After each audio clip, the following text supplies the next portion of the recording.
Allahabad high court ने कहा है कि अगर धर्मांतरण को नहीं रोका गया तो भारत के बहुसंख्यक बहुत जल्दी ही अल्पसंख्यक हो जाएंगे। यह बात मैं कई वर्षों से कह रहा हूं और इसीलिए मैंने सुप्रीम कोर्ट में पीआई भी फाइल किया है। मैं कई बार कह चुका हूं कि धर्मांतरण को राष्ट्रीय सुरक्षा के लिए खतरा घोषित करना चाहिए और धर्मांतरण कराने वाले मिशनरियों, जिहादियों और उनके मददगारों पे नेशनल सिक्योरिटी एक्ट यानी एनएसए लगाना चाहिए। धर्मांतरण हमारी एकता अखंडता के लिए बहुत बड़ा खतरा है, इसलिए धर्मांतरण कराने वाले मिशनरियों, जिहादियों पे यूएपीए लगाना चाहिए। धर्मांतरण एक वेजिंग वॉर है। मुगल भी धर्मांतरण करा रहे थे, अंग्रेज भी धर्मांतरण करा रहे थे, तो आज भी धर्मांतरण हो रहा है। धर्मांतरण के कारण भारत के 9 राज्यों की डेमोग्राफी बदल चुकी है। 800 जिलों में से 200 जिलों की डेमोग्राफी बदल चुकी है। 6000 तहसीलों में से 1500 तहसीलों की डेमोग्राफी बदल चुकी है। भारत के बॉर्डर पे जो 300 तहसीलें हैं उनकी 300 की 300 तहसीलों की डेमोग्राफी बदल चुकी है। इसलिए धर्मांतरण को वेजिंग वॉर डिक्लेयर करना चाहिए।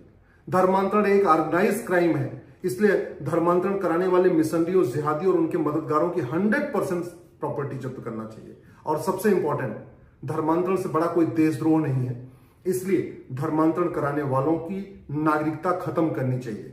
धर्मांतरण एक राष्ट्रीय समस्या है, ये किसी एक राज्य की समस्या नहीं है, ये किसी एक जिले की समस्या नहीं है, बल्कि पूरे देश की समस्या है।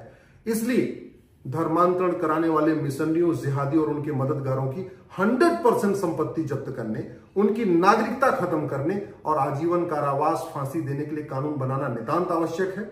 समस्या राष्ट्रीय है, इसलिए कानून भी संसद में बनना चाहिए। मैं माननीय प्रधानमंत्री से निवेदन करता हूं, सरकार से निवेदन करता हूं, सभी मंत्रियों से निवेदन करता हूं, तत्काल इसके बारे में गंभीरता के साथ विचार करें। अब इससे ज्यादा कोई स्पष्ट कोई भी हाईकोर्ट, सुप्रीम कोर्ट नहीं बोलेगी। जितना स्पष्ट रूप से इलाहाबाद हाईकोर्ट ने कहा है कि अगर धर्मांतरण नहीं रोका गया, आने वाले टाइम में बहुसंख्यक, भारत के बहुसंख्यक अल्पसंख्यक हो जाएंगे, इससे ज्यादा क्लियरली कोई बोल नहीं सकता। मेरी पीआईएल भी सुप्रीम कोर्ट में पेंडिंग है, उसका भी लोग विरोध कर रहे हैं, लेकिन सुप्रीम कोर्ट में तो कई बार तारीफ पड़ेगी। अब समय आ गया है संसद पे इस पे कानून बने और धर्मांतरण को देशद्रोह घोषित किया जाए, धर्मांतरण को राष्ट्रीय सुरक्षा के लिए खतरा घोषित किया जाए, धर्मांतरण को वेजिंग वॉर डिक्लेयर किया जाए और 100% प्रॉपर्टी जब्त करने, नागरिकता खत्म करने और आजीवन कारावास, फांसी देने के लिए कानून बनाया जाए।